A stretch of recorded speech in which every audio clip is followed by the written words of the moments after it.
മാങ്ങാച്ചാർ ഇഷ്ടമില്ലാത്തവരായിട്ട് ആരും തന്നെ ഉണ്ടാവില്ല അല്ലെ. അപ്പൊ ഇപ്പൊ മാങ്ങ സീസൺ അല്ലേ. അപ്പൊ നമുക്കൊരു നല്ലൊരു മാങ്ങാച്ചാർ വളരെ ഈസി ആയിട്ട് എങ്ങനെ തയ്യാറാക്കാമെന്ന് നോക്കി വന്നാലോ. മാങ്ങാച്ചാർ തയ്യാറാക്കാൻ പോകുന്നതിന് മുന്നായിട്ട് ആദ്യമായിട്ടാണ് എന്റെ ചാനൽ കാണുന്നവരാണെങ്കിൽ ഒന്ന് സബ്സ്ക്രൈബ് ചെയ്തിട്ട് തൊട്ടടുത്തുള്ള ബെല്ലൈക്കൺ ഓൾ ഓപ്ഷൻ അടിച്ചിടാൻ മറക്കരുത്. അപ്പൊ നമുക്കിന്ന് കുറച്ച് മാങ്ങ ഇട്ടിട്ടുണ്ട്. മാങ്ങാച്ചാർ ഇടുമ്പോൾ കുറച്ച് കാര്യങ്ങൾ ശ്രദ്ധിച്ചിട്ട് ഇട്ടിട്ടുണ്ടെങ്കിൽ നമുക്ക് മാങ്ങാച്ചാർ കുറെ കാലം നമുക്ക് കേടുകൂടാതെ തന്നെ ഇരിക്കും. അതേപോലെ തന്നെ നല്ല ടേസ്റ്റി ആയിട്ടും തയ്യാറാക്കി എടുക്കാൻ പറ്റും. അപ്പൊ എനിക്ക് നമ്മൾ അച്ചാർ തയ്യാറാക്കാൻ പോകുമ്പോൾ ഇതേപോലെയുള്ള മാങ്ങയാണ് കിട്ടിയിട്ടുള്ളത്. അപ്പൊ ഇതൊന്ന് കഴുകിയതിന് ശേഷം നല്ല തുടച്ചെടുക്കാം. അതിനുശേഷം നമുക്ക് ചെത്തിയെടുക്കാം.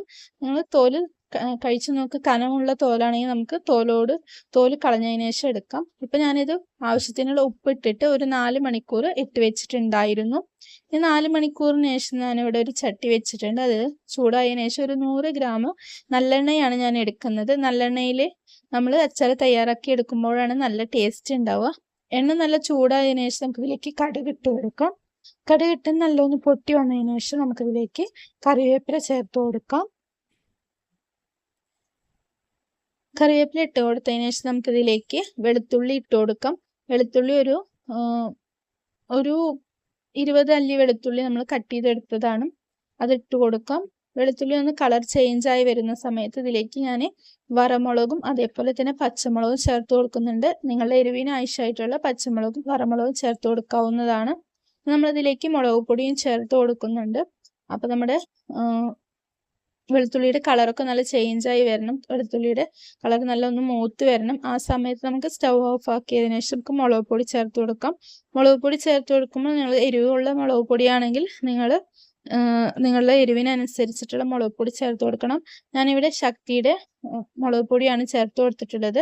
അപ്പോൾ അത് നല്ല കളറും ഉണ്ടാവും, അതേപോലെ തന്നെ നല്ല എരിവും ഉണ്ടാവും. അപ്പോൾ ഞാനിവിടെ 2 ടേബിൾ സ്പൂൺ മുളക് പൊടിയാണ് ഞാൻ ചേർത്ത് കൊടുക്കാൻ പോകുന്നത്. ഇനി നല്ലോണം മൊരിഞ്ഞു വന്നതിന് ശേഷം നമുക്കിതിലേക്ക് സ്റ്റവ് ഓഫാക്കി വെച്ചതിന് ശേഷം നമുക്കിതിലേക്ക് മുളക് പൊടി ചേർത്ത് കൊടുക്കാം. സ്റ്റവ് ഓഫാക്കിയതിന് ശേഷം മുളക് പൊടി ഇട്ട് കൊടുത്തിട്ട് നമുക്ക് ഒന്ന് നല്ലോണം മിക്സ് ആക്കി എടുക്കാം. ഒരു 2 മിനിറ്റ് ഒന്ന് കൈവിടാതെ തന്നെ ഇളക്കി കൊടുക്കാം. അപ്പൊ എണ്ണയുടെ ചൂടുകൊണ്ട് തന്നെ നമ്മുടെ മുളക് പൊടിയൊക്കെ നല്ല രീതിയിലൊന്ന് ഇതായി കിട്ടും.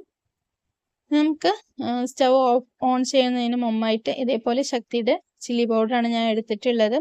ഇതാകുമ്പോൾ കളറും ഉണ്ടാവും, അതേപോലെ എരിവും ഉണ്ടാവും. അതിന് വേണ്ടിയിട്ടാണ് ഞാൻ ഈ പൗഡർ തന്നെ എടുത്തത്. നിങ്ങൾ വീട്ടിൽ പൊടിക്കുന്ന പൊടിയാണെങ്കിൽ അത് എടുക്കാവുന്നതാണ് കേട്ടോ. ഇനി ഞാനിവിടെ എടുത്തിട്ടുള്ളത് ഉലുവപ്പൊടിയാണ്. ഉലുവ മിക്സിയിൽ പൊടിച്ചെടുത്തിട്ടുള്ള ഇതാണ്. 1 ടേബിൾ സ്പൂൺ ഉണ്ട്, അത് ചേർത്ത് കൊടുക്കാം. അതിനുശേഷം നമുക്കിതിലേക്ക് കായപ്പൊടിയാണ് ഞാൻ ചേർത്ത് കൊടുക്കുന്നത്. അപ്പോൾ ഇതിലേക്ക് ഒരു 3/4 ടീസ്പൂണോളം കായപ്പൊടിയാണ് ഞാൻ ചേർത്ത് കൊടുത്തിട്ടുള്ളത്. അതും കൂടി ചേർത്ത് കൊടുത്തതിന് ശേഷം നമുക്ക് സ്റ്റവ് ഒന്ന് മെല്ലെ ഓൺ ചെയ്ത് കൊടുക്കാം.